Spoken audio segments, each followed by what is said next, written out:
e ao qual estamos falando, na verdade, hoje ainda nós estamos dentro da série, sobre os nossos fundamentos inabaláveis, que são os fundamentos bíblicos que nós precisamos trazer à nossa mente. E hoje eu gostaria de encerrar esta série meditando com você sobre o seguinte tema, entendendo a dedicação que Deus quer de cada um de nós. A dedicação que o nosso Deus, o nosso Pai, Ele quer de mim e Ele quer de você. Dr. Martyn Lloyd-Jones, certa vez ele disse algo interessante. Ele disse o seguinte: pregar é a atividade mais admirável e emocionante na qual um homem pode se envolver, por causa do que ela nos proporciona no presente e das gloriosas e infindas, ele diz, possibilidades no futuro eterno. Essa é uma das frases que ele disse, está registrada talvez num dos seus mais famosos livros, que é Pregação e Pregadores, do Dr. Martyn Lloyd-Jones. Esse que é um livro essencial e obrigatório para quem quer aprender um pouco mais sobre pregar e ensinar o Evangelho. Dr. Martyn Lloyd-Jones talvez foi um dos grandes pregadores do século passado e tem influenciado vidas e vidas. Pregar é uma atividade admirável. E é uma atividade em que cada um de nós, ela não é simplesmente uma responsabilidade minha como pastor. Obviamente é uma atribuição do pastor. O pastor, ele precisa entender essa sua atribuição de pregar o Evangelho, de anunciar o Evangelho. Mas ao mesmo tempo é uma atribuição que é direcionada a cada crente, a todos nós. A grande comissão do Senhor Jesus Cristo, registrada em Mateus, capítulo de número 28, ela nos diz isso: ide por todo mundo e pregai o Evangelho a toda criatura. Então, eu e você, como crentes no Senhor Jesus, recebemos também da parte de Deus essa atribuição de sermos pregadores, de sermos anunciantes do Evangelho, de sermos anunciantes da graça do nosso Deus, de falarmos sobre Jesus Cristo, de falarmos sobre a palavra de Deus. Então é algo que eu e você precisamos ter como dedicação. Por isso o tema desse sermão é a dedicação que Deus quer de cada um de nós. A dedicação que Ele quer de mim, é a dedicação que Ele quer de você, entendendo que eu e você somos discípulos de Jesus Cristo. Entendendo que eu e você fomos chamados, salvos por Jesus. Essa comissão, ela é minha, essa comissão, ela também é sua. Eu gostaria de meditar com você sobre isso essa noite. Mas antes nós vamos orar e depois nós vamos para o nosso texto. Mas eu gostaria que você orasse por você, nesse momento. E que a sua oração ela fosse específica. Deus, que eu possa entender esta atribuição que é direcionada à minha vida. Que eu possa entender a dedicação que o Senhor quer de mim nesse ato de pregar o teu Evangelho. Eu gostaria que você orasse por isso nesse momento. Amém? Vamos fechar os nossos olhos. Ore por você, ore também pela minha vida, para que nosso Deus, com sua graça e misericórdia, me use apesar de mim. Em nome de Jesus. Então vamos orar. Pai Santo, nós rendemos graças ao Senhor. Em compreender, Deus, ó Pai, esta sublime vocação que o Senhor nos dá, Deus, de sermos anunciantes do reino do Senhor, de sermos anunciantes do Teu Evangelho. Isso é algo maravilhoso, é algo admirável, ó Deus, porque não só transforma vidas, ó Deus, mas traz também o entendimento, ó Pai, de um galardão maravilhoso que aguarda cada um de nós, ó Deus, na eternidade.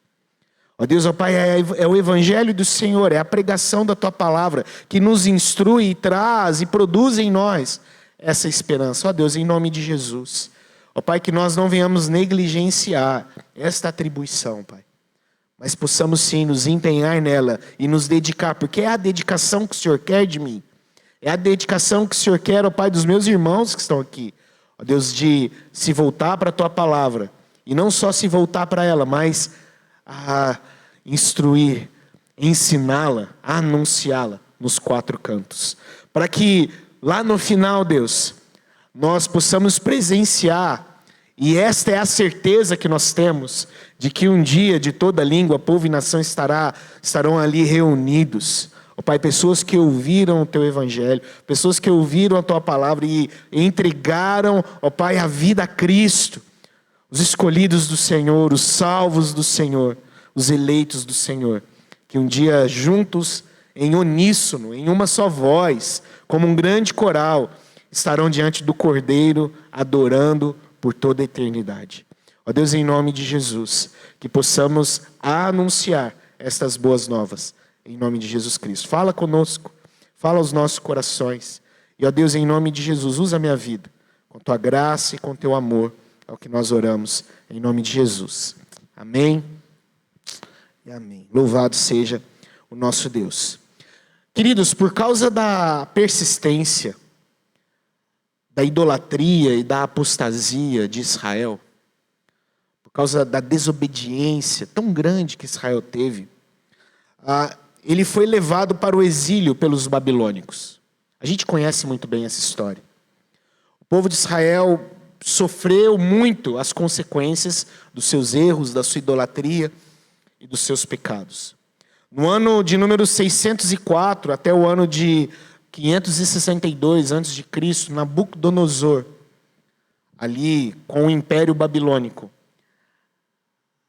arrasou todo o território de Israel. O exército babilônico, ele levou judeus cativos em 3 deportações que aconteceram.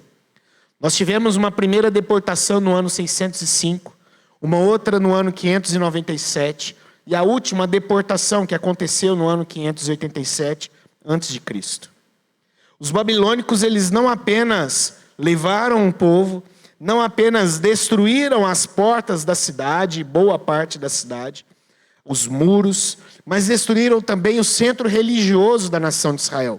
O templo de Salomão foi totalmente desolado, totalmente destruído. Então perceba que os danos que os judeus, que o povo de Deus naquela época experimentou, foi um dano emocional, foi um dano nacional e também um dano espiritual.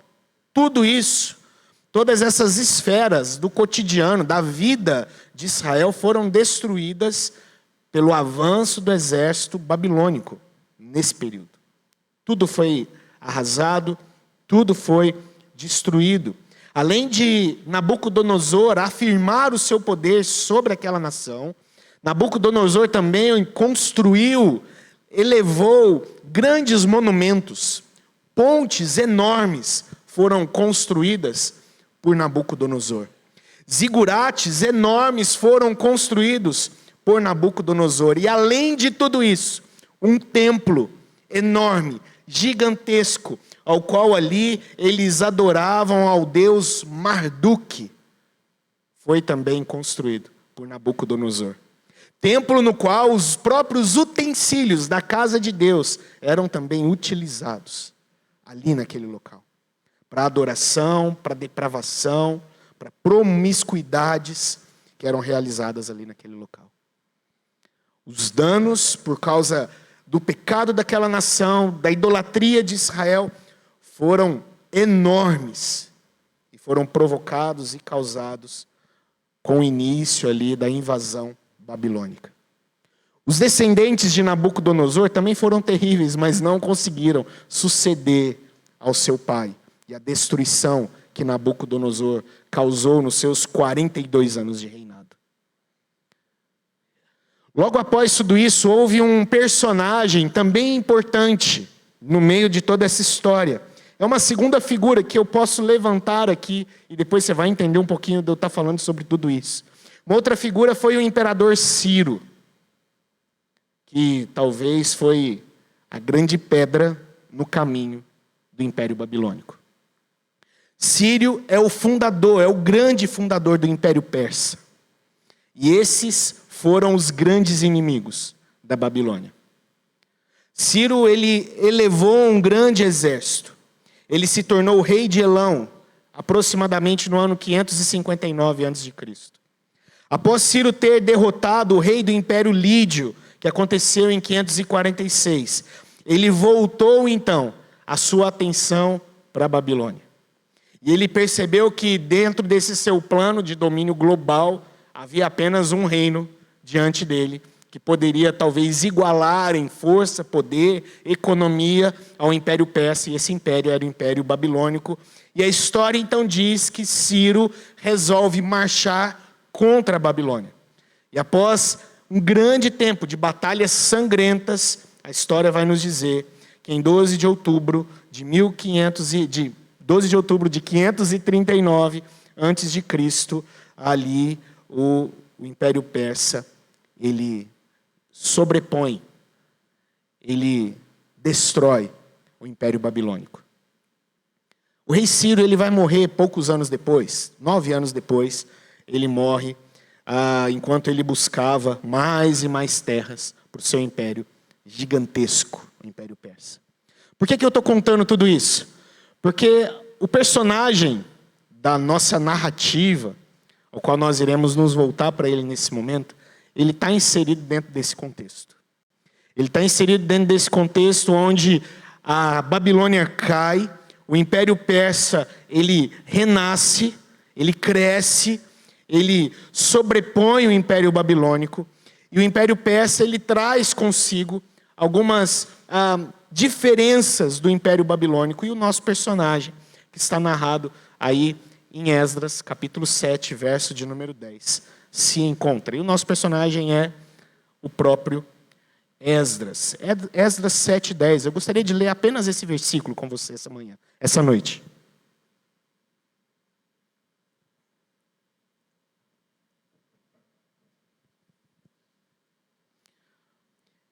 Apenas um verso, e eu gostaria então que você lesse junto comigo esse texto. Esdras, capítulo 7, verso de número 10. Vamos lá, todos juntos, em uma só voz. Se você não abriu sua Bíblia ou seu celular, tem aí também na projeção, você pode acompanhar a leitura. Esdras 7, verso 10, todos juntos, vamos lá. Porque Esdras tinha disposto o coração para buscar a lei do Senhor e para a cumprir, e para ensinar em Israel os seus estatutos e os seus juízos. Somente aí a leitura do nosso texto. Continuando aqui a nossa narrativa, a história de Israel ela não foi muito favorável ao povo. A gente acabou de perceber isso. O povo ele estava aqui submisso a 2 grandes impérios. O Império Babilônico, que assolou Israel, e agora o Império Persa, que destruiu o Império Babilônico. E agora era a grande potência mundial desta época. Então a nação estava em declínio. A Babilônia, essa grande potência militar, como eu disse, havia derrotado Israel. Deixado suas cidades, templos em ruínas e então conduz a população ao exílio. Então, após permanecerem lá esses 70 anos, os israelitas recebem uma autorização para retornar para suas casas. E essa autorização, ela vem justamente do rei Ciro. O rei Ciro, na verdade, o Império Persa como um todo, eles eram muito condizentes com outras religiões, ao contrário da Babilônia. A Babilônia não autorizava cultos que não fossem ao imperador, a Marduk e aos deuses babilônicos. Os persas já eram diferentes. Os persas, eles até mesmo incentivavam que os outros povos, as outras nações, tivessem ali os seus templos, os seus deuses, os seus cultos, os seus sacerdotes. O Império Persa incentivava isso, incentivava a construção. Então, vamos dizer que religiosamente, os persas eram um povo um pouco mais pacífico. Então, permitiam que os israelitas adorassem a Deus e permitiam que alguns deles retornassem então para sua terra e começassem a reconstrução do seu lar e a reconstrução até mesmo do seu templo. Ciro autoriza então que essa nação voltasse, retornasse então do exílio, esse grande fundador que era tolerante aí com outras religiões. Neemias, por exemplo, foi um dos líderes que retornou com o povo.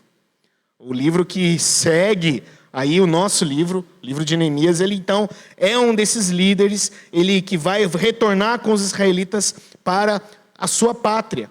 Esdras também é um desses líderes que volta com o povo após essa autorização do rei Ciro para a sua nação, para participar ali da reconstrução da sua pátria, do seu povo, da sua cidade.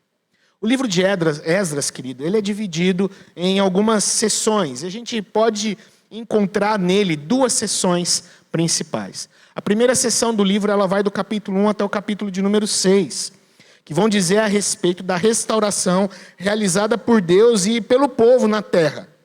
E depois nós temos uma segunda seção, que vai do capítulo 7 até o capítulo de número 10, que registram a reforma realizada por Deus já nesse povo restaurado. Perceba isso, duas sessões, capítulo 1 ao capítulo 6, a restauração do povo. Capítulo 7 ao capítulo 10, a restauração no meio do povo já restaurado. As coisas já estavam se ajeitando, a cidade já estava num processo de reconstrução, o templo já estava em processo de reconstrução, mas o povo precisava ser restaurado. A nação, a espiritualidade precisava ser restaurada. E Esdras, então, é um desses que retorna ao seu povo com o intuito de iniciar essa restauração nesse povo que já estava nesse processo, nessa cidade que já estava nesse processo de restauração. Esdras entra no meio disso tudo. Ele tinha essa incumbência de liderar essa restauração espiritual na vida de Israel. Essa restauração tão necessária na vida desse povo. Então agora, aproximadamente 128 anos depois que alguns judeus retornaram da Babilônia, o nosso texto, a nossa história, o nosso personagem, ele entra em ação. Obviamente, essa não era uma tarefa fácil para Esdras. Obviamente, não era uma tarefa simples para esse homem. Essa tarefa ela se arrasta por décadas na história de Israel. Mas a situação não era boa. Suportar todas as crises que estavam acontecendo ali no meio da cidade, no meio do povo, não eram boas. O povo de Israel estava cercado agora por ladrões, por povos que tinham entrado dentro da sua terra, tomado os seus lugares. Querido, só para você ter mais ou menos ideia, nesse momento aqui da história, em que Esdras retorna para começar essa reconstrução espiritual, o povo judeu havia recuperado apenas 1.200 quilômetros quadrados do seu país. 1.200 quilômetros quadrados. Para você ter ideia, a cidade do Rio de Janeiro é maior do que 1.200 quilômetros quadrados. O povo só tinha recuperado uma pequena parte da sua nação. O restante, eles estavam cercados por outros povos, por bandidos, por ladrões, por pessoas que queriam aproveitar aquele momento de fraqueza de Israel para terminar de jogar ali terra por cima do caixão daquele povo, que estava assolado. Esta era a situação. Então a tarefa de Esdras não era uma tarefa simples, não era uma tarefa fácil. E quem é esse homem? Quem é Esdras? A Bíblia nos diz que Esdras era filho de Seraías. Ele era um judeu, descendente da tribo de Levi. A sua função, e aqui para nós já fica algo bem interessante, Esdras era um escriba. Então aqui a gente já percebe que às vezes a gente tem aquela ideia de que todo escriba e fariseu é gente ruim. Não é todo, a gente não pode generalizar as coisas. Haviam escribas e fariseus bons. Esdras era um escriba. Ele tinha a função então de decorar a lei e de ensinar a lei. Essa era a função desse homem. Então o texto vai nos dizer, se você voltar um capítulo 6, verso 7, nos diz o seguinte: Este Esdras subiu da Babilônia, e era escriba hábil na lei de Moisés, que o Senhor Deus de Israel tinha dado. E segundo a mão do Senhor seu Deus, que estava sobre ele, o rei lhe deu tudo quanto lhe pedira. Então, Esdras era filho de Seraías, então ele sobe, ele era um escriba hábil, era um bom escriba. Não era qualquer escriba, era um escriba bem inteligente, bem capaz. Ele então retorna para sua terra. Esdras foi muito importante, ele foi usado por Deus, e através disso Israel conseguiu sobreviver. Esdras, juntamente com Neemias, fizeram uma grande tarefa para restaurar a identidade daquele povo, para restaurar a identidade daquela nação, para aquela nação se sentir novamente como uma nação. Era o trabalho, então, de Esdras. Então perceba, sabemos a história, sabemos quem é Esdras. Agora, como foi o trabalho desse homem? Qual era, então, a função de Esdras no meio do povo de Israel? E a Bíblia nos diz como era o seu trabalho. Basicamente, foi dado a Esdras o trabalho, a função para reconduzir o povo para uma vida voltada a Deus. Durante todo o tempo, Esdras, então, trabalha duro com o intuito de retornar o culto a Deus, a centralidade da lei de Deus, e para que essa lei de Deus voltasse ao coração de Israel. Esse foi o trabalho. Esdras traz de volta os levitas. Esdras traz de volta ali todos aqueles que eram responsáveis pelo culto a Deus. Eles vão junto com Esdras. Se você ler o capítulo de número 6, você vai perceber que juntamente com Esdras vai um monte de gente. Sacerdotes, levitas, pessoas responsáveis pelo culto a Deus. Eles retornam junto com esse homem. Eles vão junto com esse homem. Então ele tinha essa atribuição. Foi dada a ele essa atribuição. Eu gostaria que você avançasse lá para o livro de Neemias, capítulo de número 8. Eu vou ler alguns versos aí desse capítulo, para a gente perceber como era o trabalho de Esdras. Neemias 8, verso 4 a 6. Perceba o que nos diz o texto. E Esdras, o escriba, estava sobre um púlpito de madeira, que fizeram para aquele fim.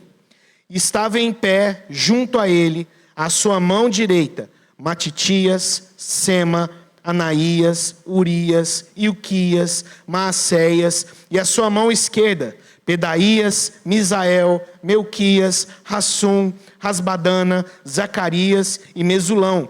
E Esdras abriu o livro perante a vista de todo o povo, porque estava acima de todo o povo. E abrindo ele, todo o povo se pôs em pé. E Esdras louvou ao Senhor, o grande Deus, e todo o povo respondeu, Amém, Amém.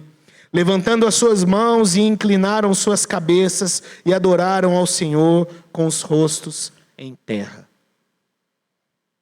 Então aqui é uma narrativa de Esdras conduzindo o povo ao culto, abrindo a lei, lendo a lei. E veja o resultado, verso 13, avance lá para o verso 13 do capítulo 8. E no dia seguinte, ajuntaram-se os chefes dos pais de todo o povo, os sacerdotes e os levitas, a Esdras, o escriba, e isto para atentarem nas palavras da lei. No dia anterior, Esdras abre a lei de Deus, lê a lei diante do povo. E o texto diz que no dia seguinte, os líderes, os sacerdotes, os levitas, foram até Esdras de novo, para aprenderem mais sobre a lei de Deus.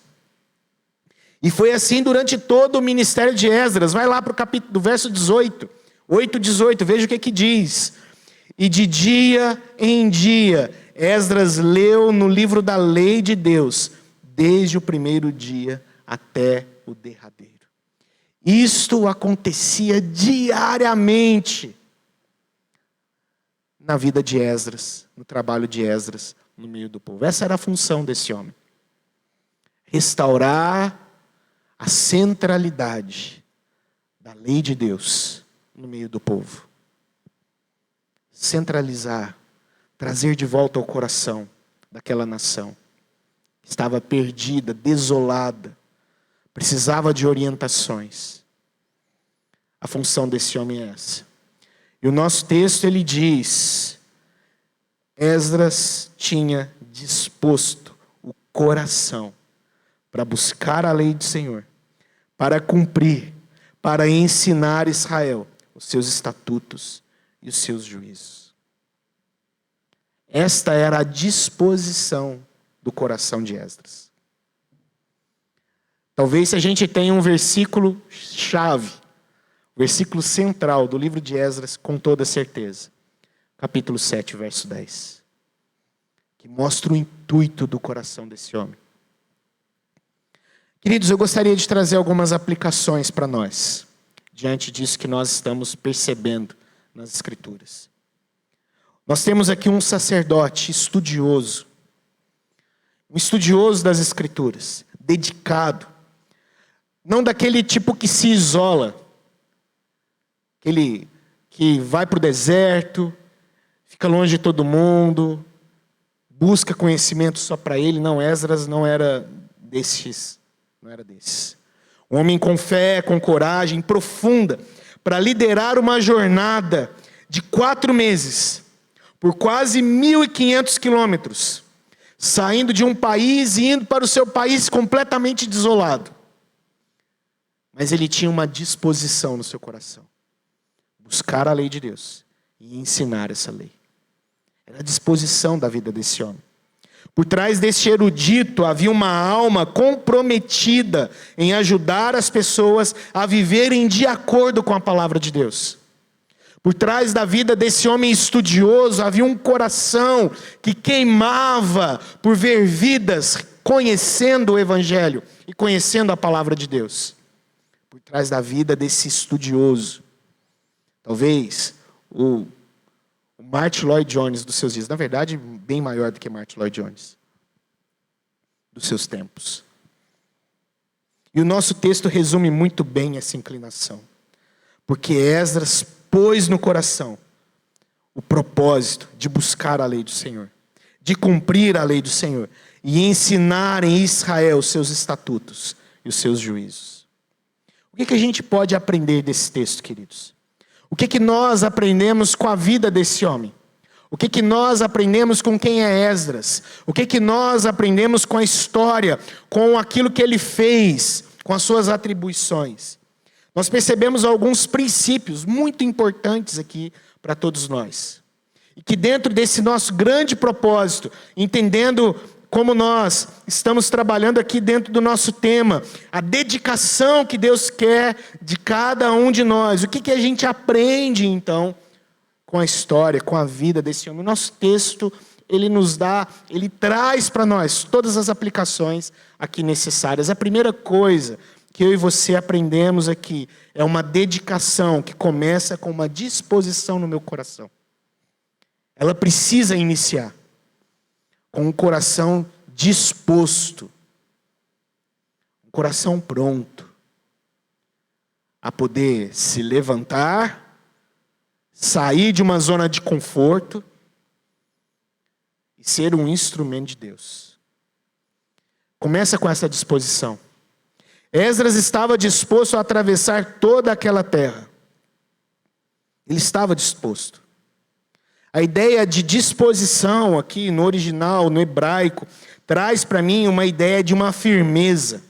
Sabe aquele tipo de pessoa quando ele bota uma ideia na cabeça e ele não abre mão daquela ideia? É isso que o texto está nos dizendo. Esdras colocou uma ideia na sua cabeça. E a ideia é: eu vou ser alguém que volta para a minha terra e eu vou ensinar a palavra, eu vou ensinar a lei para o meu povo novamente. Ele botou isso na cabeça. Então os 4 meses de jornada eram irrelevantes para ele. Os 1.500 quilômetros que ele teria que percorrer eram irrelevantes para ele.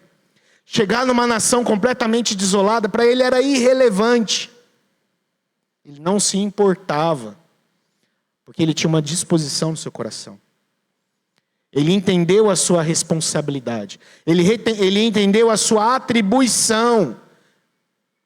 Eu fui chamado para me dedicar a Deus e para ensinar dessa lei ao meu povo.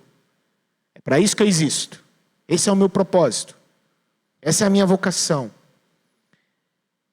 Então eu estou disposto a fazer o que é necessário para poder ensinar isso ao meu povo. A trajetória da vida desse homem começa com essa disposição. De nós entendermos a nossa responsabilidade. É muito bonito ficar repetindo Mateus 28. É muito bonito. Ide por todo mundo e pregai o evangelho. Mas se isso não se torna, para mim e para você, uma disposição, continua apenas um discurso bonito. Continua apenas um discurso bonito. Há uma grande necessidade de se anunciar o evangelho. E essa disposição, repito aquilo que eu disse lá atrás, não é uma atribuição exclusiva minha, por mais que precise ser. Mas é uma atribuição dada a Deus a todo crente. A todo crente. Então, se não há essa disposição, você já tem um motivo para orar amanhã na nossa reunião de oração. Deus, eu quero essa disposição. Eu quero estar disposto a ser um instrumento do Senhor. Muda o meu coração por amor a Ti e por obediência ao Senhor. Já é a nossa primeira oração. Porque é para todos nós. Não é só minha. Não é só dos missionários. Terceirizar as coisas é muito bom. É muito bom terceirizar tudo. Terceiriza a evangelização para os missionários. A gente só banca eles. E quando lembra a hora. Mas não. É uma responsabilidade nossa. Nossa. Então, começa com essa disposição, essa dedicação. Começa com o coração disposto. Esdras tinha compreensão do seu chamado. Tinha compreensão do seu propósito. Ele viu uma dificuldade e se dispôs a contribuir com aquilo. Ele se dispôs. Segunda coisa que nós percebemos no nosso texto. Essa disposição, ela me conduz a buscar o conhecimento. Ela me conduz a isso. Perceba o que o texto diz. Esdras tinha disposto o coração para buscar a lei de Deus. A primeira coisa começa com o passo de Esdras conhecer mais da lei do Senhor. E aqui fica para nós também uma segunda lição aqui, importante para nós. Eu querer me dedicar a Deus precisa me conduzir a querer aprender mais sobre Deus. Eu preciso conhecer mais a Deus. Eu preciso aprender mais sobre o Senhor. Então quer dizer que para pregar o evangelho eu preciso fazer um seminário teológico? Não estou dizendo isso. Não estou dizendo isso.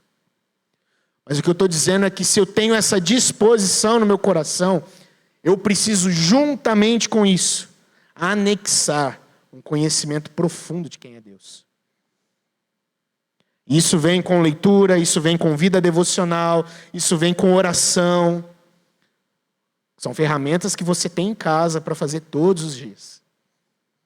Você não precisa tirar 4 anos e ir para um seminário. Não precisa. Você tem a sua Bíblia, na versão que você quer, com a capa que você quer, com a letra que você quer, com a tradução que você quer. Então as ferramentas necessárias todos nós temos. E ela é acessível para todos nós. Está diante de nós todos os dias. Então, essa disposição, ela me conduz a um conhecimento de quem é o Senhor, aprender mais sobre Ele, aprender mais sobre os atributos dEle, sobre quem é Ele. Precisa me conduzir a me aprofundar em Deus. Em ler a Bíblia, em conhecer, de uma forma que isso vai se refletir também na minha pregação. Vai refletir também na minha dedicação a Deus em anunciar o evangelho. Então a disposição, ela me conduz para buscar esse conhecimento. Terceira coisa, esse conhecimento agora, ele me leva a uma vivência com Deus. É o que o texto diz. Esdras tinha disposto o coração para buscar a lei do Senhor e para cumprir a lei do Senhor. Então ele se dispôs, buscou a Deus e agora com esse conhecimento agora, ele vive uma vida condizente com aquilo que ele aprende. De nada adianta toda a erudição de Esdras. De nada adiantava se esse conhecimento ficasse ali parado dentro da sua mente. Se esse conhecimento ficasse ali simplesmente enchendo o seu cérebro e não descesse para o seu coração e se transformasse em vida. De nada adianta. A ideia aqui original é de tornar efetivo aquilo que a gente sabe. Essa ideia do cumprir aqui no original hebraico é justamente isso. Eu sei, então agora eu demonstro, eu torno esse meu conhecimento efetivo.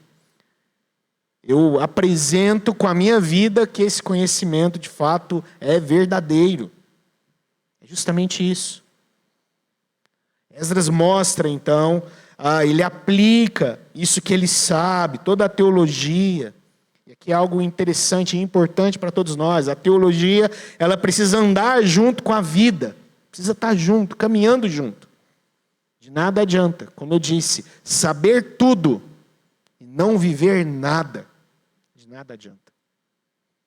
Então precisamos conhecer, mas precisamos viver também. E por fim, a quarta coisa que nós percebemos aqui no nosso texto.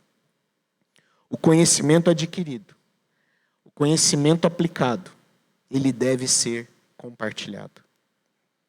Esdras tinha disposto o coração para buscar a lei do Senhor, para cumprir e para ensinar em Israel os seus estatutos e os seus juízos.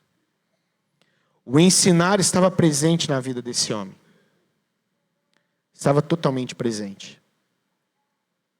Retornando aqui à fala de Martyn Lloyd-Jones, pregar é a atividade mais admirável e emocionante na qual um homem pode se envolver, por causa do que ela nos proporciona no presente, na vida que nós aprendemos com o Evangelho, com a palavra do nosso Deus, mas também na esperança, ele diz, das gloriosas e infindas possibilidades do futuro eterno. Queridos, pregar é uma tarefa sublime para a igreja. Sublime.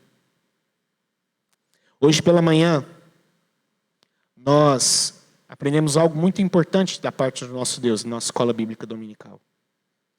Nós percebemos que o nosso Deus, Ele, em toda a sua soberania, glória e majestade, Ele resolveu comunicar, se revelar a nós, usando a nossa linguagem. Deus resolveu falar a língua dos homens.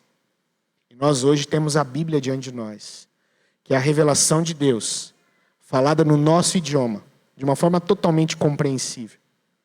E agora, juntamente com tudo isso, nós aprendemos que Deus nos levanta e nos chama para sermos comunicadores e apresentadores da sua revelação a todos os povos. Então são duas coisas graciosas demais. O fato de Deus se revelar a nós de uma forma que eu e você podemos compreender. E o fato agora dele levantar você para ser um agente dele no anúncio desta revelação. Ser um pregador, alguém que fala, que ensina, alguém que anuncia. É um grande privilégio. É um grande privilégio. Por isso Martyn Lloyd-Jones diz que é admirável. Não tem nada mais admirável que eu e você podemos nos envolver que não seja a pregação da palavra de Deus. Você vê vidas sendo transformadas, famílias sendo transformadas. Não por seu mérito, mas por mérito de Cristo. Não por suas capacidades, não pela sua obra, mas pela obra de Cristo. Mas Ele nos chama a ser proclamadores dessa verdade. Ele chama a mim e chama a você. A minha oração, queridos, é que pelo menos uma fagulha dessa disposição, ela cresça nos nossos corações. E eu continuo a orar para que essa pequena fagulha, ela se torne de fato uma grande fogueira em nossos corações. Ao passo que eles de fato venham arder pelo entendimento que nós precisamos, que é de pregar a palavra do Senhor, de anunciar a palavra do Senhor. Que a gente saia daqui com essa responsabilidade. Que a gente saia daqui com esse entendimento. Esses fundamentos inabaláveis precisam ser proclamados, precisam ser anunciados, para a glória de Jesus. Amém? Vamos colocar de pé.